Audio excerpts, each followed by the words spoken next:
So, Jared. Hey, Will. Guess what? What? The strike's over. Yay! I forgot to say this on the Wayne's World episode that I put out last week. Yep. But the strike is over. The WGA strike has been over, and now the SAG-AFTRA strike is over. That's right. I say the strike is over, but they are still... They haven't voted on it yet, Right. They are still working out the new contract rules and everything. The SAG-AFTRA has not voted to ratify it yet. So, unfortunately, things could go wrong. But let's hope that they don't. Right, but the strike is largely over. All of the podcasts that I know and listen to have gone back to covering Hollywood projects and things again. So I believe we're in the clear now. We are no longer, forbidden from. Well, really, it was. Well, we weren't, but we were trying to do We're solidarity. doing it in solidarity because SAG-AFTRA had requested that all members or even future members do not cover Hollywood productions during the strike, and now that is over. So we are covering Hollywood movies again, as you've seen in your feed. Yes, we're already on our second one now. That does not mean that we will stop doing stuff from non-Hollywood. Absolutely. In fact, we've got one coming up soon. Is it the Miyazaki film? No, I don't want to spoil it. Oh, but it starts with T. Yeah, that's right. Yeah, that was going to be our last That's right. film before the strike ended, but I Stuff got happened. some mixed up stuff. Yeah, Stuff and I happened. had a baby. Yeah, that's true. That too. That would put a damper on it. You know what? Only 1 week off. Not terrible. Yeah. We only had to skip one episode. Yeah. Yeah, it could have been a lot worse. It could have been. And I feel like I have a really good excuse for why we had to miss that week. I would agree with you on that one. So yeah, we're gonna do Hollywood movies. You know what that means? That means we're gonna cover great films that are you know of, like Glory. Or I was gonna make a joke we're gonna cover a bunch of high budget mid-ass movies, but honestly, Wayne's World, Glory, they're really good. They are really Their good. budgets weren't astronomical. No, I would like to petition that we do cover. Although I'm sure we'll have too many episodes out by then, but we do cover that Snyder film that comes out. Was it Rebel Moon or Rebel some Moon. shit? Yeah, he stole so much aesthetic from 40K. Apparently, I don't doubt it. I'm excited. Or we do Aquaman 2. If we do it, Yeah. If we do Rebel Moon, Yeah. will you allow me to just rip into the politics of that movie? I don't like Snyder, right? You do know that I don't like Zack Snyder as a person. But it's gonna be so annoying. You're not gonna be happy about it. I don't give a I'm gonna fuck. sit here and do my whole anti-Ayn Rand diatribe, That's okay. I don't like Aaron either. Because he sticks it into every fucking movie, dude. I know he it's does. so annoying. It's okay. And this movie is just carte blanche for Jared, him. it's for my birthday, man. Okay, if that's what you pick, fine. But history will judge you for it. All right, cool. Is All right. that a good enough bit? Now back on to our regular show. Talk about Glory. You gotta kick it off with a killer to grab attention. Then you gotta take it up a notch. The Matrix is everywhere. It is all around us. Who are you? I'm Shiva, the god of death. Cells. Interlinked. It's like people only do things because they get paid. And that's just really sad. Folks, welcome to The Baser, a film podcast. I'm Jared Rusk, and I'm joined by my co-host, Will. I'm not Success. On the show, we explore both new and familiar movies as we attempt to analyze and interpret them, all in an effort to debase the films and ourselves. And today, I am rejoined by my normal co-host, Will. We are so back. We are so back. Although, if you did like having Courtney on the show more, leave a comment, DM Jared, let him know. And I mean, she will be back. I was like, he'll cut me out of this shit like a hot sack of shit. Will, kidding. You're fired. Will, you are so fired. We're talking about a movie that no shit I watched on the way back from an event I just worked, and I was like, hey, what movie should we be talking about? I watched this. It seemed kind of interesting. I've only finished half of it. Yeah, you floated it to me, and I was like, okay. I Googled it, and I was like, okay. I have heard of this movie, because I knew immediately that Denzel Washington was in it. I've never heard of this movie. I have definitely seen the poster, and I think my brother-in-law had the DVD, and I remember thinking, oh, a Civil War movie. with Denzel Washington. I wonder if that's any good. Yeah. So I figured, hell, what the hell? I'll take a chance on it. Let's watch it. And I was pleasantly surprised. Yeah, same here. If you're listening and you didn't see the movie, that's fine. God bless you. But I don't know who did. I have no idea who did. but it's actually like worth the watch, and it's Yeah. maybe the best Civil War movie ever made. And not that I've seen a lot, but like that was a lot of what the critics were saying at the time, and even to this day. And I was looking at lists of like other Civil War movies, and it's does not have stiff competition, let's say. Really? So yeah, I really do think Not like, something that we've like covered in film as often? it's kind of a sore subject. And it's Okay. something that it's almost like there's a huge section of the country that wants to alter Oh, the reality of what it was about. yeah, I can and see that. I can see that. especially in the area that we live in, Oh, sure. unfortunately. Oh. Today's film is the 1989 film Glory. It stars Matthew Broderick, Denzel Washington, Cary Elwes, and Morgan Freeman. Am I pronouncing Cary's last name right? Eels. Ewells. Kind of like Mew, but without the M. Eels. Ewells. Yeah. Interesting. Yeah. Never known how to say that. Always thought that was strange. The only reason why I know how to say it is because I was a big fan. You know me. I love Saw. Saw's a movie that I Oh, right. enjoy. He's the cop in the first one, right? He is the cop in the first one. Yeah. And so like when he would pop up in other media that I enjoyed, like Psych. He's in Psych? Yeah, he shows up in I think 4 episodes, and he is a idiot savant thief. He like steals art. He's very smart, and he's also like very suave, and they always give him this stupid, tweed twirly mustache and whatnot. And yeah, so like I've heard interviews and whatnot of them bringing his name Where up. he So like says yeah. it, yeah. So Well, I like him as an actor. I know him as the Princess Bride Yeah, guy. everybody knows him as Obviously- the Princess Bride. Obviously, that's where everyone knows him from. Yeah. What's funny is I hadn't seen The Princess Bride until like maybe 3 years ago. No shit. Yeah, no shit. Wow. Yeah, I know. Childhood classic right there. That's what I've been told. That was one of my first DVDs, too. That's crazy, man. Yeah. So the brief synopsis of Glory is Robert Gould Shaw leads the U.S. Civil War's first all-black volunteer company, fighting prejudices from both his Union Army and the Confederates. The film was directed by Edward Zwick with a screenplay by Kevin Jarre, who makes an appearance in the film as the Union soldier that antagonizes them and later cheers them on. Oh, okay. Yeah, I know exactly who they're talking about. Yeah. By them, I mean the regiment and the army. Yeah, that's the depicted. Missourian The all-black. 54th. Yeah, Massachusetts. Massachusetts, sorry, I believe, Massachusetts yeah. 54th. So the director, Edward Zwick, has also directed Love and Other Drugs, which is Yeah. that Jake Gyllenhaal and Anne Hathaway Never seen it. rom-com. It's okay. Yeah. Has like a weird pharmaceutical company thing. Does it? Yeah. I watched it on cable one time. It's fine. He also did Defiance. Defiance. The Daniel Craig, like Jews are hiding out in the woods during World War II. I watched it. I actually really enjoyed that. Yeah. But I heard it was great, but I never checked it out. I particularly like that. He also did Blood Diamond, which was like Yep. a huge movie that I just have no interest in. So Edward, we went off on a tangent there. Yeah, that's my bad. Edward Zwick also did Blood Diamond, which is like, it was like a big movie when it came out, and nobody fucking gives a shit about that movie now. I've never seen it. It's not worth watching. It's got Leo Caprio. Yeah, it was a big Leo movie at the time. And he also did Legends of the Fall. Come on, say the movie. I'm getting there. Which was like a big Brad Pitt movie at the time. It's okay. It's like serviceable now, but it's not that great. And he also did The Last Samurai. A movie that I love, but I know is problematic. And I cannot believe, Jared, that Mr. Zwick made the same movie twice. It's kind of unreal how he recycled. I'm like shocked. I wish that I had seen this movie prior to seeing The Last Samurai. Is The Last Samurai all about a bunch of white guys that make up the only all white samurai like battalion? Have you never seen it? No, I've seen it. I'm Oh, I joking. was like, wait, what? No, but God, there's a lot of the similar scenes in The Last Samurai in this movie. It's kind of unreal. I'm gonna drop in the edit Yeah. the Paul Mooney bit on The Last Samurai. The Last Samurai centers around Tom Cruise, a Civil War veteran who goes to Japan and teaches the Emperor's troops how to fight. Mr. Mooney? No. Another movie this I was offended by. Hollywood is crazy.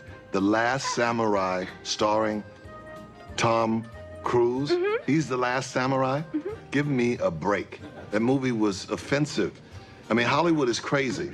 At first they had the Mexican with Brad Pitt, and now they've got the last samurai with Tom Cruise. Well, I've written the film. Maybe they'll produce my film. The Last Nigga on Earth, starring Tom Hanks. How about that?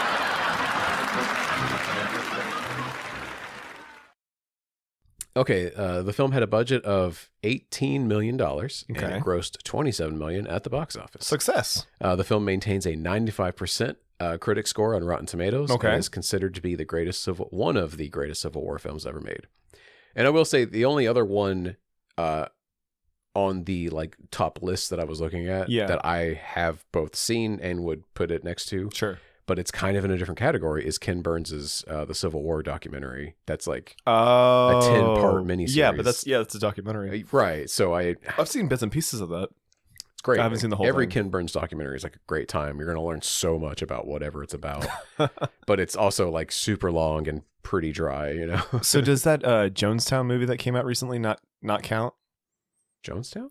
Where all the people drank the Kool-Aid? No, although that's what I thought about originally. Is Matthew McConaughey helps keep a freed slave town free. Oh, it's like Free State of Jones. Yeah, that's what it is. Free State of Jones. I have not seen that movie. It's good. There was a lot of stuff about it when it came out now. Yeah. So there's like a B plot in that movie that's like whatever. It's really weird, but the stuff that they had was, I would think, interesting. Yeah. I don't know how accurate it is, and I'm going to tell you straight up, with this movie, I have no idea how fucking accurate. I mean, I'm sure there's like a lot of liberty done with this film because it's all based off of correspondence from Colonel Shaw's writings home to his parents. Right. Will, I'm here to tell you. Yes. I also thought that they took a lot of liberties with this film. Did they not? They didn't. You're kidding me. This movie is way more accurate than I was expecting. Fuck. See, this is the reason why we do this, Jared, because I can't be asked to do the research, but you can't help yourself, and I appreciate that about you. I was like burping my baby one afternoon. Congratulations, officially. Thank you. Yeah, we didn't even mention it, but on the last week's episode with Wayne's World and my wife, we're actually holding our new daughter. She's on mic a few times. That's good stuff. But I was holding her in one hand and then typing up on my phone, like doing all the research and typing it up into a Google Doc for the episode. And I was like learning so much, and I was like, I can't wait to tell Will all this stuff. I'm so excited, dude. So I'm going to read through what some of the critics said at the time. Still. Yeah, let's hear it. Roger Ebert gave the film a favorable review, and he did make a great point that I want to echo. In his review of the film, Roger says, "Watching Glory, I had one recurring problem. I didn't understand why it had to be told so often from the point of view of the 54th's white commanding officer. Why did we see the black troops through his eyes instead of seeing them through theirs? To put it another way, why does the top billing in this movie go to a white actor?" Roger does end by saying that Glory is a strong and valuable film, no matter whose eyes it is seen through.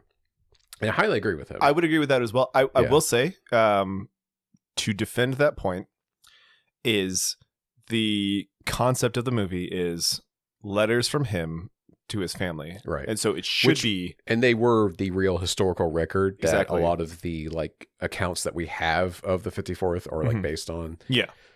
And that is a good point. Same thing with the you remember there's like a character that pops up I think 3 times. He's he writes for the paper.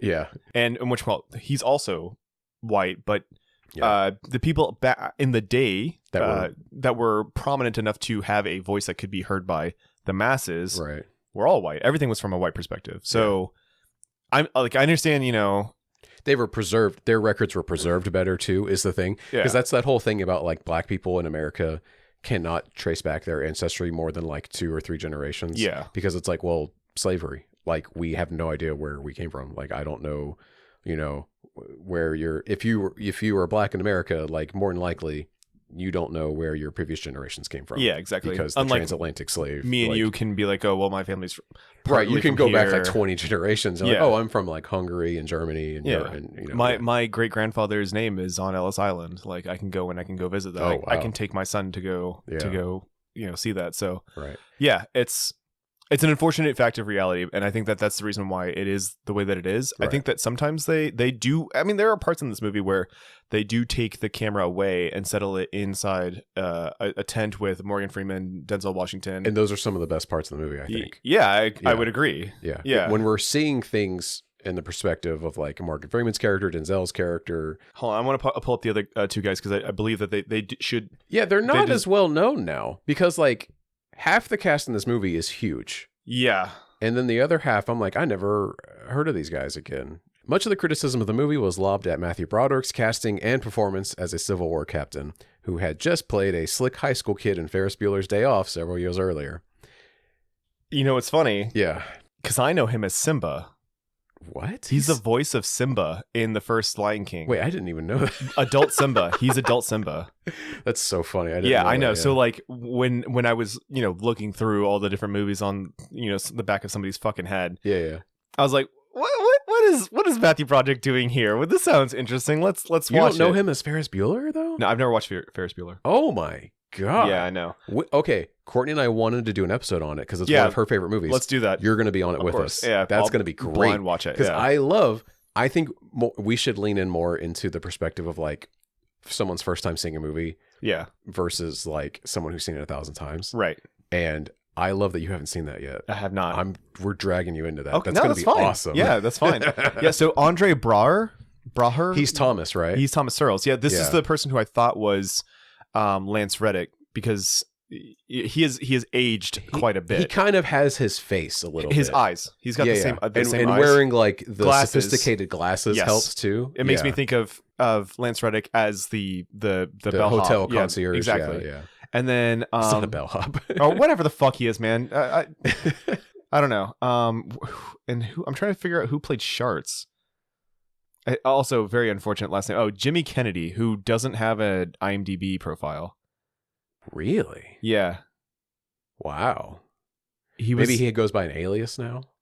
Because sometimes they're credited under different The last names. movie he did was The Lives of Angels in 2007. Okay. He was in Soul Food, Tour of Duty, Glory, The Dream Team, The Equalizer. He was in 3 episodes of The Equalizer. Oh, that's recent. No. With Queen Latifah? No. The show. OG. Yeah, there's a modern day like Equalizer show with Queen Latifah, gotcha. but that's not it. It's like the 80s or 90s one, right? Yes. Yeah. Yeah, he was in a lot of television. Okay. Which is unironic because actually he was a little bit of a favorite of mine. I don't know what it is. I gravitate towards the sharpshooter of any kind of squad. I forgot about that. That scene's rough. Yeah. Because Matthew Broderick just like kind of terrorizes him a little bit. Yeah, except that I'd already seen that scene in The Last Samurai, 15 years ago. That's right. The exact same scene. There was a lot of criticism about Ferris Bueller, Matthew Broderick. Oh, yeah. Which I understand because he is very young and he seems very incompetent, but that's the point. I kind of think so. Yes. He got casted for that because a lot of young, incompetent men who came from good backgrounds were sent to go fucking fight. Exactly. Well, this happens all the time. Yeah, exactly. In war. And also, I think Shaw, the guy that he's playing, was like 22 or 23, which is crazy to be a captain. Yeah. He comes from money, but man. Considering most of the people you're leading are probably 17 or 18, right? No. A lot of the... it's not just... 17. Well, I guess that's more modern, right? That's Vietnam, and that's right. I think there was a yeah. significant switch at a certain point because like the rules of warfare had been changing. Yeah, it was usually like wealthy families would send their kids to go and bring the family glory, and now it's more I don't want my fucking kid to go. Like my wealth has to go on to this kid. Let some poor schmuck get drafted, and go fight. I think it's very different. I don't actually know, but that's what it seems like. I think you're right because, like, at the time of the Civil War, and I'm not a historian, so I don't know. I'm basing this just on what little knowledge I have on it. But yeah, I think soldiers were more prestigious. You were expected to be more intelligent, more disciplined, and not just like a bunch of working class kids out of high school that have no prospects being recruited to be fed into the war machine, essentially. Yeah. It was because that is kind of a point of this movie too. A lot of the soldiers we see, it's actually a mix of backgrounds in the movie. Yeah, but in real life, they were almost all like well educated and they were free men from like backgrounds in the North where they weren't just like poor like slaves, or like recently freed slaves or recently descended from slaves. They were all like all the black people that were in this regiment in real life were like highly educated and came from like, well-to-do families and things. Or free slaves. Yes, but like weren't just like fresh off the plantation Right, kind of thing. Yeah. Because I was reading and they were like, because the character that you liked, what was his name again? I hate his last name. It's Sharts. Oh, right. Well, he's portrayed to be like kind of a country bumpkin kind of guy who like doesn't know how to read. Right. And he's like, he's good at shooting because he's shooting squirrels on the farm. But some of the historical record I read was like, that was not at all what these soldiers were like, actually. They were almost all like Thomas's character. Oh, okay. Essentially. That's cool. That's interesting. Right? I know. Yeah. It's fascinating. What I was going to say is to your point of most of the soldiers were like educated and whatnot. And At they the were, time, yeah. And they were so fucking racist that they couldn't get it out of their head that it doesn't take much to pull a trigger. Like they were so prejudiced against people of like lower class, quote unquote, that they didn't think that they could function on a battlefield, which is so funny. That's something I couldn't get over. I was like, I don't understand. Like now, I would think they would be more than willing to throw minorities into the front lines because they just want bodies. Yeah, and I guess that's like a modern thing. I think. Yeah, because that obviously happened in Vietnam, very famously. But I think at the time in the Civil War era, they were afraid to train them, to discipline them, and give them weapons.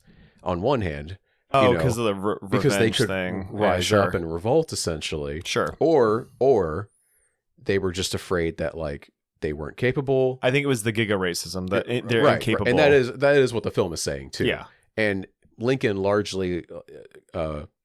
Frederick Douglass, Lincoln, all the famous like important historical figures that are either shown or mentioned in the film are like, we need to do this to show people like they are capable of it, obviously to make a point. They are normal human beings. They can do the same. Right. They're just as capable as the white men that are doing this now. It's so funny. Did you ever see Beasts of No Nations? I know we're going off on a huge I really tangent. need to. Yes, you do. I love that. Well, hold on. I loved that director and then he got super canceled. Oh, did he? Yes. Oh, I don't know anything. We can talk about that later. Yeah, it's a whole thing. Yeah. It's just fun to see. Not fun, but fun.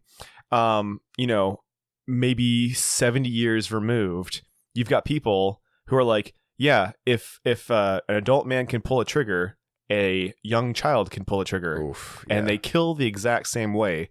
Versus, I am so racist that I don't think that you can functionally stand next to one person and load a gun and fire. Right. I think part of it might have been morale stuff too, because I know that like a lot of things when it came to lining up and shooting at people, A, you did have to be disciplined in order to make sure that your shot count, and B, when you see a line break, that psychologically fucks with you, and you will then break. Yeah. So they didn't want to have like these guys march forward, break, and then run past people behind them and have them be like, "Well, fuck, the fight's over. We gotta go." Right. So I can kind of see that, but in my head, I'm thinking, man, like how can you think somebody's so like incompetent to do the thing that you're doing when they just look different from you? It's so stupid. I mean, it was. I know. I was going to say it was 100 some odd years ago, but there's still people now. Yeah, that's true. This is true. But it is funny to me, like the tides have turned, and the point that this movie is trying to make is like these guys were just as capable and were able to be like efficient soldiers, and were able to put their lives on the line for all of like these white men, essentially. Yeah. And it's like, well, yeah, now the military industrial complex is more than happy to do that. Yeah, please hire all the black people you want and throw them into this like death machine, because. I'll be honest, I thought because of the first scene where Matthew Broderick's character gets shot in the neck or whatever. So he goes into what is the bloodiest battle in American Civil War history. Oh, was that the one? Let me get the name of it real fast. Yeah, I think it's called Antietam. Oh, no, not Antebellum, but it was Antium. Antietam, yeah. Yeah. So, yeah, Antietam. The film opens with Matthew Broderick. He writes a letter to his mom saying like how well everything's going and how he thinks like, oh, like we're doing so great, like we have a battle tomorrow, but like I think it's gonna be great, like the Confederates might even run away. It's gonna fucking rule, dude. And he goes into the Battle of Antietam, which is the worst battle in the entire American Civil War. And the day that that battle was fought is to this day the bloodiest day in American history. Like more Americans died that day than any other day. The death toll is currently over. The death toll was over 20,000 from that day alone. It's fucking crazy. And that, like, hearing the death tolls from the American Civil War is so insane. But if you think about it, it was because both sides were Americans. That's true. Why it's still so astronomical to think about now. Yeah. I mean, any kind of like the fighting back in the day with the roll up 2 ranks thick with the other dudes marching. And they literally just stand in a straight line and just fire at each other. Yeah, like, while fucking cannon fires. Like one dude gets his head fucking blown off by a cannon shell, which is baller.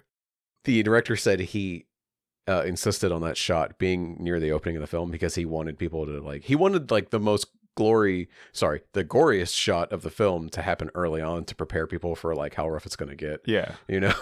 That makes sense. Yeah. But it is funny to me. I'm not a war historian. I don't know how it evolved this way, but it's so interesting to me that the American Revolution, largely the idea that I understand, and it's probably more nuanced than this, obviously, is like the Americans won because of like guerrilla warfare tactics, you know? Like it was more than that. You're probably right, obviously. We got lucky 3 times. Yeah. One of them was like the day was just really foggy. And we had a lot of backup from France and Spain too, right? Like we got lucky in 3 instances that turned the tide towards us. Right. Because General Washington is kind of known historically as like a really shitty general. Really? Yeah, he's not that good. Yeah. That's basically it. Actually, if you watch the American Revolution, like the animated series, General Washington actually has chainsaw arms and he cuts people. Wait, what? Yeah. What is this? And he has to, dude, I watched it. It was like 4th of July, like 3 years ago. It was an animated like history of America, but it wasn't. And the main villain of it was who's the guy who was a traitor? Shit. Benedict Arnold. Yeah. Benedict Arnold is the main bad guy, and they it's General Washington, his wife, Thomas Edison, Ben Franklin, not Thomas Edison. Yeah. Jefferson. Wow, man, look, guys, it's been a long week. Thomas Jefferson and Ben Franklin and like a couple other different people, and like Ben Franklin can like summon lightning, and oh my God. Yeah, it's just really stupid. Yeah, but it was funny. Okay, where did I leave off? Hang on. Oh, the Battle of Antietam. No, I skipped ahead for that part. Oh, sorry. Oh, you were talking about reviewers. Okay, so circling way back to the Matthew Broderick criticism. So you made a great point. Yes. Like the point was like he was young and inexperienced. Oh yeah, he was young and inexperienced. Like that was I have a quote here about that. Okay. Okay, so Deason Howe of the Washington Post contrasted that Broderick's casting works in the film's favor as an amiable non-presence, creating unintentionally, perhaps, the notion that the 54th earned their stripes despite wimpy leadership. Oh, yeah. So see, that's pretty much what you were saying. And yeah. Like I can see that for sure. The film Glory won many awards, including several Oscars, including Best Sound and Cinematography, with Denzel Washington winning for Best Supporting Actor for the film. I realized I didn't put Denzel's last name in there, so I dropped it. So I have the whole plot in here, but it's so long. Yeah, it's a long movie. So what do you want to talk about this movie? Like certain things that you like, certain things that you didn't like. It was so much better than I was expecting. I was really expecting, like, I was like, Glory, Will, what the fuck? I know, right? Like, isn't this movie going to be like a fucking bore, you know? I did feel weird throwing that out there because once again, I was on the plane. Yeah. I was trying to find something interesting. I was like, I like war movies. I like Morgan Freeman. I like Denzel Washington. We have to talk about this. Okay, the Civil War. Yeah. To me, not an interesting war. It's very interesting to me. Too old, and it was for bad reasons. No, you know what I mean? I actually think that the Civil War is super interesting. And the reason being is not shortly after the Civil War, World War I happened. It's like they're like 30 years. It's like 50. The Civil War was in the 1800s. It's like First World War was like 1911, right? It was 1911 is when it started. The end of the Civil War was 1865, but it's not that far removed. It's like 50 years, dude. Yeah, but you could actually have Civil War veterans go into fucking World War I. You could actually have that happen. They'd be geriatric. Shut the fuck up. You lived to like 35 back then. Jared, shut the fuck up. Listen to me just for a brief moment, right? It was the last time that we had dumbass rank and flank shooting. You know, it's not that far away from having automobiles, machine guns, flight, all that kind of stuff. Like, I think that's kind of cool, man. It was only 50 years and we... No American Civil War veterans served Shut the fuck up, Jared. Cut all this out. I don't want any of this in here. I had to Google it because I was curious. World War I was 1914 to 1918. 1914, I was a couple years off. That's but my bad. yeah. That's so funny, though. Okay. Like a week ago, you sent me a reel of a guy being really dumb about like iron and cereal. And what was the other one? It was 2 days ago. It was this was a different one too. What animal do you think are you least afraid of? And the guy said fish. And the guy's like, no, I mean like an animal. Yeah, he was disputing that fish are animals, and then he just like got in. I don't think he knows the difference between like a mammal. Yeah, and he an doesn't animal. understand like the subspecies. But I and think stuff, he was like, intentionally being dense. No. He's like, are you saying right now that I'm an animal? My children are animals. Yes. But I was saying, like, you know, if we too play into being dumb on the podcast, maybe we will go viral. Right. I was not intentionally doing that. Okay. I'm sorry. I mean, I feel like I was leaning into it too. I'm sorry. Anyways, I'm so sorry. Anyway. God damn it. This movie did make me a little bit more interested in the Civil War. Oh, that's good. So I do really want to watch the film Lincoln, Steven Spielberg's movie. Okay. Yeah. I know that's in contention for like one of the best Civil War movies. I have seen that. That's the one with Really? Mary Elizabeth Winstead in it, right? That's who you remember, not Daniel Day-Lewis as Lincoln? No. Okay. Anyway, because someone's horny for Mary guy. Elizabeth Winstead. Look, I like Mew. I think Mew's a good actress. Have you not seen 10 Cloverfield Lane? Go fuck yourself. Oh no, I haven't. Yeah, sorry. Are you fucking kidding me? God damn it, Jared! Cloverfield 1 gave me a headache, man. I know John Goodman's amazing in it. I'll watch it. He's so good in that movie. Holy shit. He's also good in The Big Lebowski. And I No, don't think shut the you've seen fuck that. up. I hate The Big Lebowski. That's his best movie, man. I hate that fucking movie. Sorry to tell you. No. It is. No, it's not. He's really good in Raising Arizona, too, but he's more of a feature in Big Lebowski. God damn it. I got some trivia bits for you. Oh, hey, let's do it. So at the end of the film, Colonel Robert Goldshaw's body is shown being thrown into a mass grave with the black soldiers. That's right. So normally, officers, which he is, were given formal burials. However, the Confederacy had such contempt for the black regiment that the officers were thrown in with the regular soldiers in their graves, and no honors were rendered. So that really happened. Yeah, I'm not shocked by that, purely because they had that. Remember the note they read earlier? Yeah, before like the second day of training in the movie, Matthew Broderick, brings all the men out and reads off this, release saying that like the Confederacy has announced that like if they catch any black soldiers or any captains of the black soldiers, like they will execute them on sight instead of like turning them into prisoners essentially to release later. And he's like, if anyone wants to leave now, like you will receive a full pardon. It's fine. Yeah. And he wakes up the next day expecting them all to be gone, and they're all everyone's still there, including Carrie Yules, who is like really mulling it who over. Seemed really upset. Yeah, he was like, I don't know if I want to die for this. I really thought like from the beginning of that movie he was gonna be a shit. I got the impression he was going to be a shit. And he turns out to be like actually like more based than fucking Matthew Broderick. And he kind of tries to keep Matthew Broderick in line a couple of times even. I really enjoyed his part in the movie. I did read some goss though. I'm gonna drop the tea on every episode, Let's baby. fucking hear it, baby. Because in the Wayne's World episode I talk about how apparently Mike Myers was a fucking nightmare on that movie. I don't doubt it. Really? You know about him? Yeah, he's got a rep, and I didn't know about this. You told me that him and what's his name are no longer friends because Dana he was stealing. He's Dana Carvey because he was stealing his fucking bits. For like you don't fucking do that shit. Yep. Okay, so what's up? Don't tell me Carrie Yules is a fucking dickhead. Well, I don't know who was the dickhead. Oh, okay, but him and Matthew Broderick did not get along, and really? they had. Oh yeah, this movie also got recut to hell. They shot like every war movie does this, where they shoot like 10 hours of footage. So many more actors were in it than ended up in the final cut. Just like there were multiple actors who didn't end up in the movie at all. Yeah. In fact, there's a woman who was going to play Shaw's love interest and later wife, and I remember seeing her hair like on the side of the frame when they're on that boat at that one point. Yeah, you never see her in the movie. That's wild. It's just like the Thin Red Line. Yeah, that was the Thin Red Line is the big one I always go to because like that movie was a million things. Not Anthony.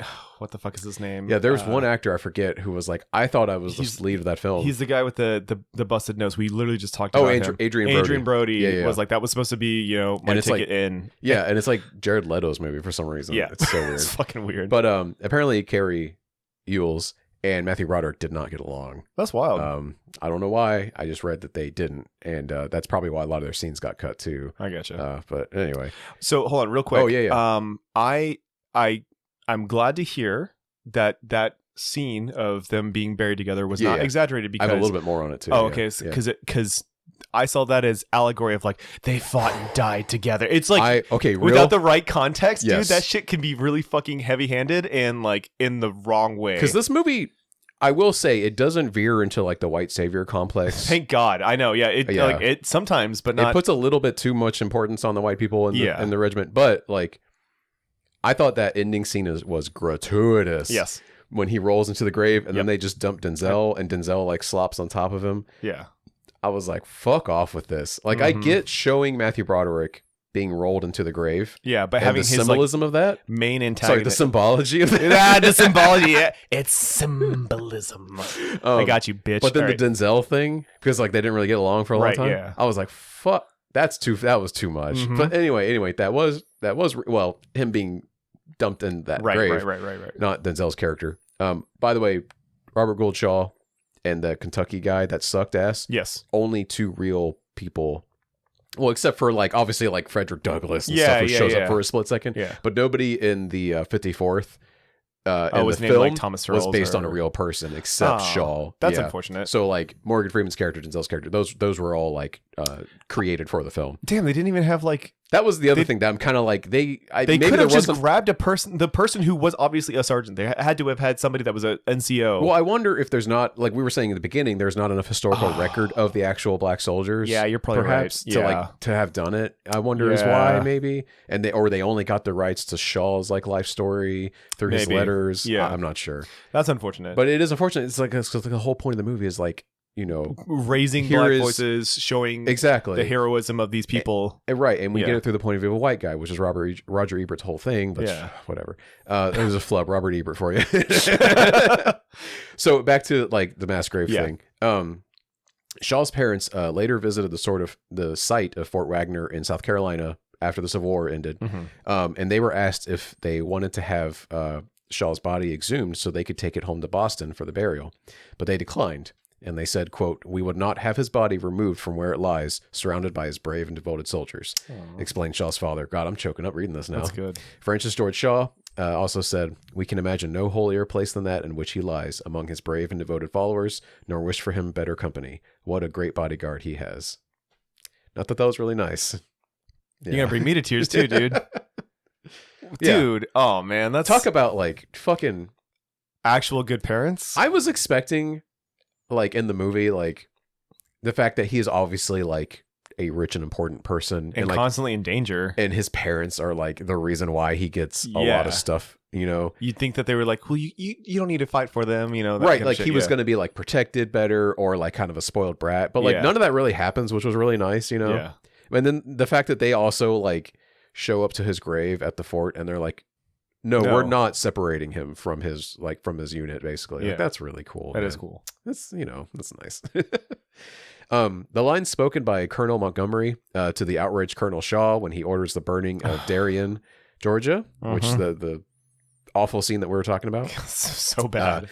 But he says to Matthew Broderick's character, he says, "Succession has got to be swept away by the hand of God, like the Jews of old." Oh, that's what it was. I didn't do the whole quote. I'm so sorry. I said succession needs to be wiped away by the hands of God. I did say that. You did it off the top of your dome, dude. Yeah, I know. I have it written down here. Because that shit really bothered me. Oh, yeah. That was a real quote. No, you fucking kidding me. According to Shaw's letters, he really said that because he wrote it down in his letters. He was really mad. To his family. He was really fucking mad. Yeah, he's like, fuck this guy. This guy sucks. So, yeah, the movie... that may have been exactly how it went down. Holy shit. Yeah, isn't that fucking awful? That is awful. Although he was taking a page out of Sherman's book, so like, exactly. I get it. That's what, yeah. But we stand Sherman. I actually, with my in-laws, went on a tour of Georgia, and we visited a lot of like Sherman's March visit, where he like just went around looting and pillaging and burning Georgia, dude. Fucking based. Crazy shit. I mean, he was fighting for the right reasons. He was fighting for the right reasons. But he was doing some fucked up shit. To be honest with you. Hated them, dude. Not. I love. Ask me about Sherman after the okay. the episode, because I've got some buddies that are big Sherman fans. Oh, yeah. They Sherman post pretty often. He's probably a big reason why the South lost, but like at what cost? Demoralized. Kind of thing? Nah, Oath of Conquest, dude. He is a fucking Oath of Conquest paladin. He rules by fear. He is the Iron Monger. I was gonna say, tell me there's a Space Marine based on him, right? No, no, unfortunately, the one tank. Hold on, there is a tank that has a bunch of flamethrowers on it. It's not called the Sherman, unfortunatally. But it's called like Sherman's March. I fucking wish. No, it's like the Executioner or some shit. But god damn it, if only if it was the Sherman. Ah, it was so fucking funny. Games Workshop, like hire us, dude. I am already hired. Hire us for lore reasons, though, not for painting and tournament running. Yeah, there you go, dude. We will do some great ass lore. Oh shit. So the relief sculpture that's featured at the end of the film as the credits are rolling, that's real. Oh, okay. And it was, in fact, the guy who wrote the screenplay, Robert Jarr, who shows up in the film, was observing it one day at a monument and was inspired to look into writing the film. He based it on a lot of, we books do and stuff. We do like art, inspiring art. I love it. Yeah, it's good. I do like, though, how that relief sculpture actually looks like some of the scenes in the film, too, which was nice. So I'm like, oh, they actually based this for, like, how some of their backpacks and uniforms look, and how, when Shaw's on his horse, walking alongside the men. That was great. The plot line with the men refusing their paychecks is based on a real event. The 54th and its sister regiment, the 56th, had been promised equal pay to the white troops, but the federal government tried to deduct several dollars a month for provisions, which were normally provided for free to the white units. The black soldiers refused their pay. What's not shown, though, is that the state of Massachusetts voted to make up the difference in pay out of state funds, but the men still refused it. It was a point of honor for them that the federal government would honor its obligations and treat them the same as it did the white soldiers. That's pretty cool. Yeah. I did like that scene. That was really cool. There was a sister regiment, the 56th. I didn't even know about that. Yep. They don't really, they gloss over it for probably for simplicity's sake in the film. Yeah. But yeah, the 54th was not alone in being this like cutting edge, like all black regiment. Aside from Shaw, none of the other members of the regiment in the movie were real people. The regiment also did not struggle with being equipped properly. So thankfully that quartermaster subplot didn't actually happen. They actually were provided boots and uniforms and everything. That's a little emotionally manipulative. A tiny bit. Yeah. Because like on one hand, if you were to ask me what I thought didn't really happen, I would not have said that. Correct. Because that for sure seems like something people would fucking pull, Yeah. But this was Massachusetts, New England is not racist in the same ways that the South is. Sure. If you catch my meaning, Yeah. the Black Regiment was like kind of a point of pride for them. They ever actually like trying to support it all the way. Okay. The 54th was a favored project of the Massachusetts governor, and the regiment was provided everything it required from the outset. In the movie, a soldier is whipped also. Flogging was not permitted in the Union Army. Good. No such event ever occurred involving the USCT. That makes me happy. So, right. So obviously that was fucking rough. An emotional scene. Yeah. It's a good scene though. It is a good scene, but because we learn so much. Like Denzel's character is so interesting in this movie. Yeah, because he's basically Denzel from Training Day, but 10 years removed. But he's a real hothead. Yes. And he's got a chip on his shoulder with everybody. Yes. And you don't hate him. Yeah. You don't hate him because he's right. He's right about most of the stuff that he says. Right. Because in that scene where he gets flogged for deserting. Yeah. They take his shirt off and they see all the marks. And you're like, oh. Like, this is fucking why. And his story he's been treated like shit his whole life. He got away at 12. Right. So he's got those scars from he drops when he that was real fast. A child. Yeah, he clearly, like, he had a fucking rough childhood. Mm-hmm. He's only ever had himself to look out for him. Like, nobody has ever been nice or cared for him. It's like, that's why he's a fucking asshole. Yeah. And when he finally opens up to everybody at that campfire before the last battle, you're just like, fucking A, man. Yeah. Also, like, that scene with Morgan Freeman where he, like, smacks the shit out of him. And he's like, you want to fight with everybody, Yeah, it was good. It's a good scene. It was good. And he doesn't lean too hard on the, like Bill Cosby yelling at black people to pull their pants up kind of style. Yeah, it gets close, but he's really just like, he's a yeah. little more just like, you can't be mad at everybody. Like, you're the one being the asshole here. Yeah. I'm paraphrasing what he says. Yeah, and he says not. Yeah, we're not going to say the words that he uses because we're not allowed to. But he is like, stop being an asshole. We all got to work together. Yeah, it was nice. Yeah, the scene actually holds up like 30 years later too. Yeah, which is I know. good. Like surprising too. So I think that the reason why I even suggested this movie, sorry to take away from your facts, because I do like the facts, but I'm all done. Okay, cool. So when I started it and Denzel was introduced and he started doing his training day thing. Yep, and he's like the most handsomest man ever. You know, and I was like, you can't be mad at him. This movie is so fucking weird because everybody else is like doing their right. You almost expect they're all to be saints, right? Yeah. Well, no. A lesser film would do that, I would think. Yeah, probably. No, what I meant was like everybody else was, I think, trying to be in period, and Denzel Washington. My mind is poisoned by Training Day because the way that he talks in this is this. It evokes the same performance, even though Training Day came after this, way after, you know, and so like he's just talking very different from everybody else, and it was like, what the fuck is going on? This is the craziest thing ever. Like he's going to be like the one person that just is different from everybody else, and then like obviously you get it, and even Morgan Freeman like starts giving it back to him and whatnot. But it was just like. It was so jarring for me. I was like, this is so interesting to watch. And I like Denzel. I think he's a great actor. Well, it's kind of the thing that he plays complicated characters. Yeah. Not, we know him now as a more nuanced actor. Right. He is so good when he plays like someone that's very troubled or complicated or honestly an asshole. Yeah. I think Fences, I haven't seen it. I haven't seen Fences. A really big movie a few years ago where he plays like a real shithead of a dad. What's the train movie? Unstoppable. Have you seen that? Oh, where the train's brakes are broken? And yes. Yeah, it's a Tony Scott film. I've not seen it. Will. Check it out. Okay. I'm giving it the Jared seal of approval. You're going to have a good afternoon watching that movie. I think Chris Pine's the other guy too. Okay. Sure. It Yeah. is so good. And Denzel's also an asshole in that too, but like a fun-loving asshole. Yeah, it's so good. I just like I remember the first movie I saw with Denzel Washington. It was Man on Fire. Man on Fire. Yeah. And I love that film. That film Taken is before Taken. Exactly. Yeah. It's so fucking good. Also Tony Scott, I think too. Oh, is it really? Yep. Oh, he makes some wild action movies. I'll have to check out the R.I.P. Unstoppable then. Yeah. Oh, is he dead? Yeah. Oh, that sucks. We could do a whole podcast on his death. It's crazy. You have to tell me. He's about also it Ridley Scott's brother. I didn't want to talk about Ridley Scott tonight. Have you seen Napoleon? No. Oh, okay. But I've seen all the discourse around Napoleon. Dude, I can't wait now. I had no interest in it before. Are you going to download it? Now I'm excited. Are you going to download it? Sure, let's get it. Yes, let's do it. Oh, dude, thank God. Do you know that, like, okay, spoilers for Napoleon, but apparently it's more of a rom-com than a fucking war movie. Are you fucking kidding me? Yeah. I just like the thing where Ridley Scott was like, oh, whenever a historian tells me, you're inaccurate, I was like, were you there, mate? Then shut the fuck up. Yeah. Like, dude, how arrogant do you have to be?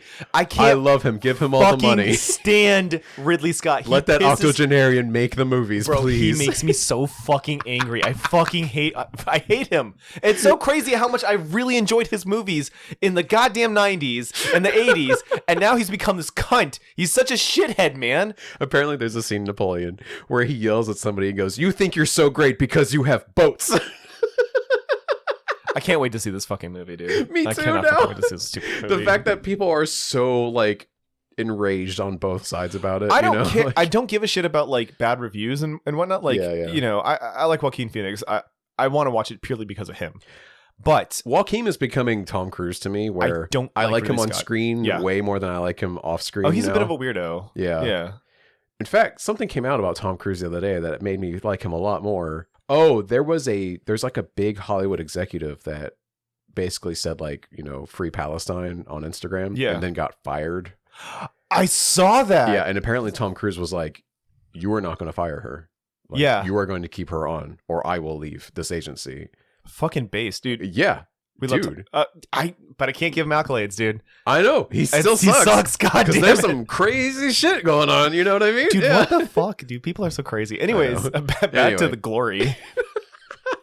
Also, Morgan Freeman's performance in it, fantastic. Love Morgan Freeman. Oh, Morgan Freeman killing it, as always. Always. Oh my God. And then, the guy who played Thomas Earls, last name Bra, I forgot his fucking name. I've got it right here. Andre Braher. Andre, yeah. What the fuck else? He looks so fucking familiar. Great. And I looked him up and I'm like, I don't know him from anything. But he was great in this. Yeah. Oh, he's He's the police captain in Brooklyn Nine-Nine. He's Raymond Holt. That's who I recognize him as. Wow. Yeah. I missed that on his credits. Yeah. Holy shit, he jacked up. Yeah, I know. He doesn't like, and you can't see it from his picture here. Yeah. But like, yeah, he's definitely a better, like, he's a bigger guy now. But like, yeah, he's skinny in the movie. Yeah. And then even the dude who played Sharts, I can't believe he doesn't do anything anymore. Him, I couldn't find anything either. Yeah. But yeah, Thomas is, man, I felt so bad for him because he's not cutting it in the regiment. And like, you even see Matthew Broderick being like, oh, fuck. Like, he even gets onto the Irish drill sergeant that's like a real dickhead. And he's like, do you think you're being too hard to them? Major Mulcahy. Yeah.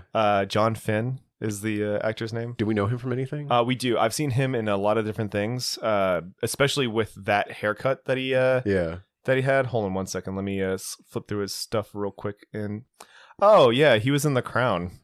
He was in. I don't watch that. Yeah. He was in Ad Astra.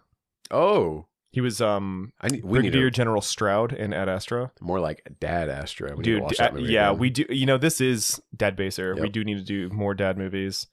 I agree. God, that movie is.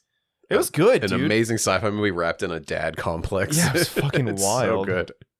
He was in Catch Me If You Can, but as like shit. a side character. He's Another assistant amazing director Marsh. like dad movie, basically. Yeah, Catch Me If You Can is fucking fantastic. Damn, Dad Baser has really got to be like our like subtitle now.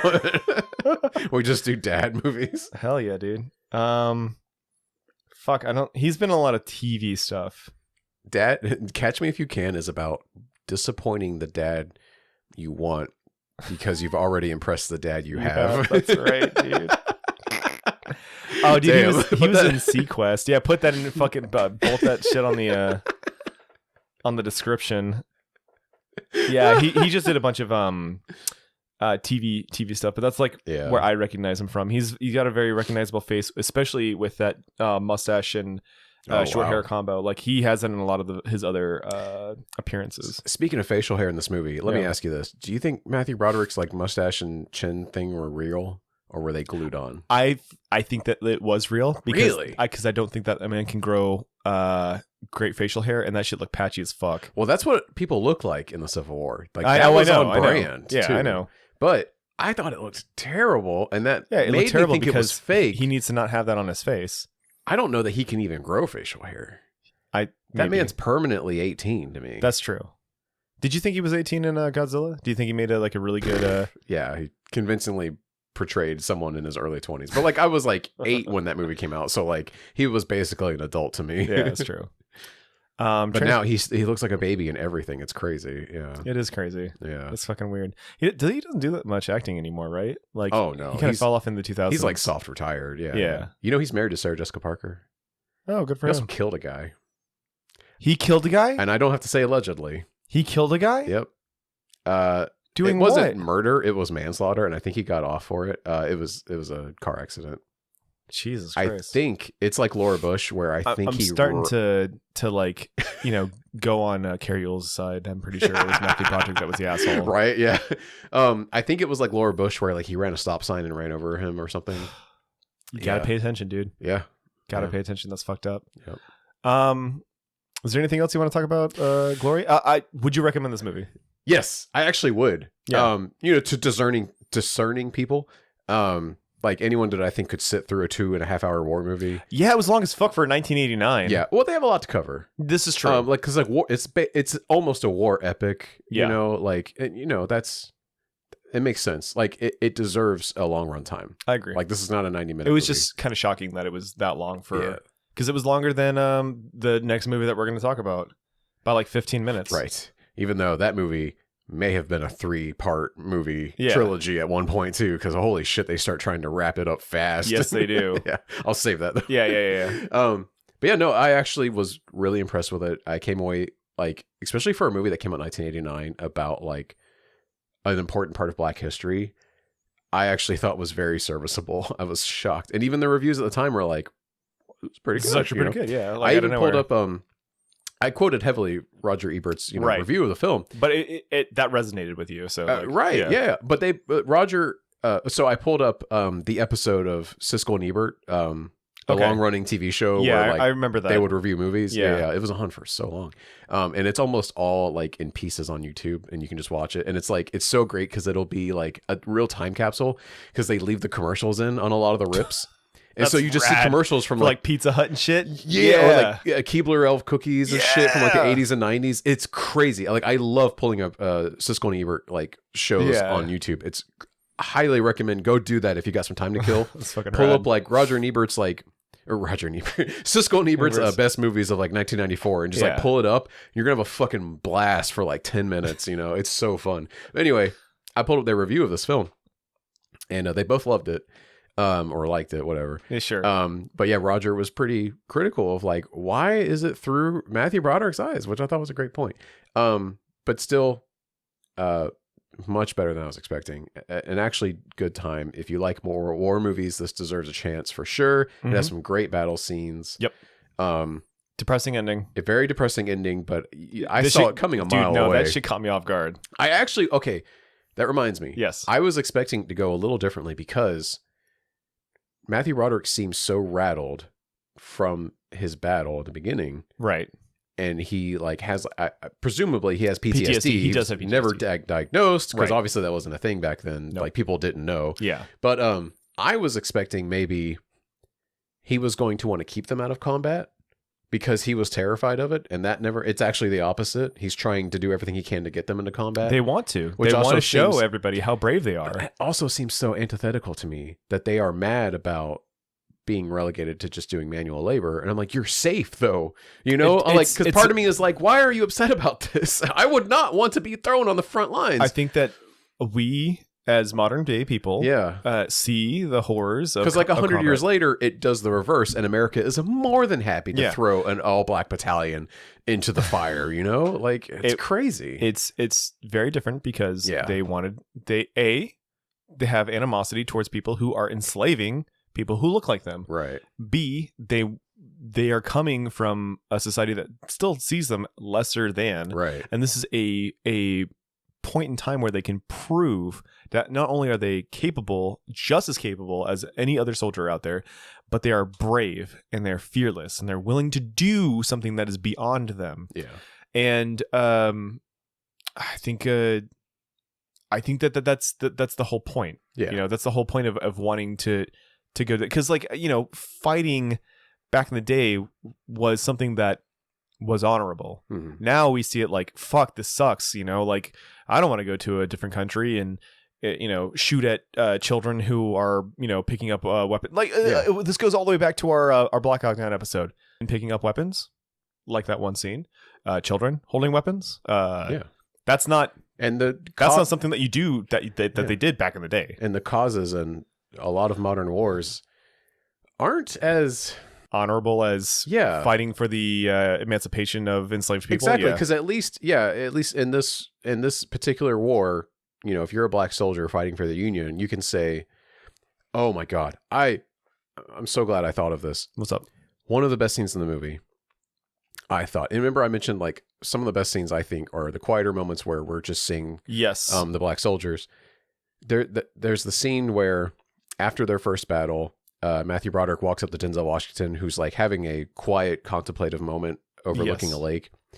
And he says, like, I want you to carry the colors. Yeah. And, you know, it's a huge promotion, essentially, even though you're just carrying a flag. No. It's a big deal. The But person who holds the flag honor, is like seen as a tough veteran, somebody who is willing to go into battle without any weapons in their hands. But you're there to inspire too, and hold the line. Yes. Yeah. And because of his performance in the battle, like Matthew Broderick's character Shaw is like, I want you to do this.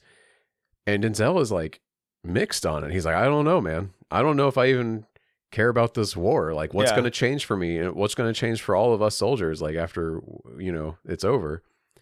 And it's like, it's a great point. Yeah, it's a good scene. Like it's, cause it's not, I do like how this movie takes that moment, you know, to have someone voice that opinion. And not just be like, yeah, the Union, like, we're if good. they win, everything's going to be great. And like, black people are going to be, exactly. It's going to change everything for black people and it's going to make their lives better. And it's like, because, wonderful scene. Yeah. Wonderful scene. Definitely see why he won Best Supporting Actor for this film. I mean, he did it. Kills He it, was killing it. Yeah. Yeah. Throughout the entire movie, it was a joy to watch. So I'm glad you enjoyed it. Yes. Because I threw it out there as like, hey, it was interesting while I was watching it on the plane. threw a dart on the board, and man, you struck out. Man, it was great. Not as good as when you suggested Martyrs to me, but Listen, I'm always riding off that high. That happened 10 years ago now, and I'll never forget it. Oh, Titan was when we get to that, We'll get there. Yeah, we will get there. Do you have anything else before I do the outro? No, watch it. Watch the movie. Hell it's yeah. good. All right. Well, folks, thank you for listening to Debaser. If you enjoyed this episode, please subscribe to us on your podcast app and follow us on social media by searching for @DebaserPod. We also have a YouTube channel, which you can subscribe to. We are looking to hit 1,000 subscribers on YouTube, so please check us out on YouTube. I've been Jared Rusk, and my lovely co-host has been Will Taylor. Will, where can people find you, and would you like to plug anything? I'm at pocket_infinity on Instagram. That's usually the only thing I do. I'll plug our YouTube. We're on YouTube. Oh yeah, DebaserPod. Look it up. It's on there. And no, actually, I'm done with the event. Oh, I am going to PAX. But this episode is probably going to come out Wednesday. Yeah. Oh, then I'll be at PAX. I'm going to be at PAX Unplugged. We're recording 2 days before people hear this. I'm so sorry. No, it's fine. And after that, I've got nothing, man. I've got commissions lined up, and I'm not going to be working the Vegas show.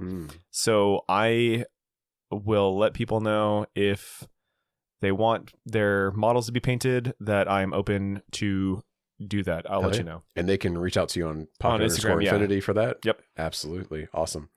Well, folks, that's a wrap. Good night.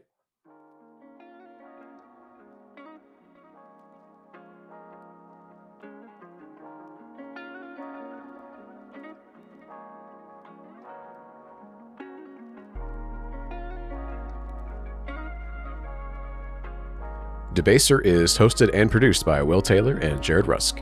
Want to email the show? Send it to podcast@debaserpod.com. Want to help us out? Please leave us a review on your podcast platform of choice, especially Apple Podcasts. If you write a 5-star review of Debaser on Apple Podcasts, I may read your review in a future episode. Thank you for listening, and take care out there.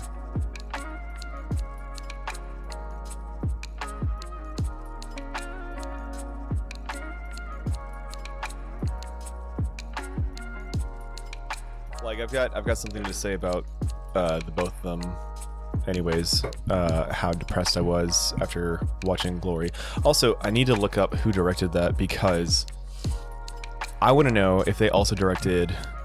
You know what? No. I'm gonna look it up. I'm not gonna tell me. I might be able to tell you. I'm gonna keep it to myself. No. I know who it is. I don't know. I don't want you to look at the rest of the things that the guy's done. Okay, because I feel. Oh, I gotta know what the movie is. No. I'm not saying shit. Hold on 1 second. Let me see who the director was. Shut up. Tell me what the movie is. No, it's the same. It's Jared. I kid you not. It's the same fucking movie. It's almost like if this Edward Zwick. Yeah. So if this director did what I think. What's the movie, Will? Dude, Come no, on, I'm not gonna tell you. I'm not telling you, bro.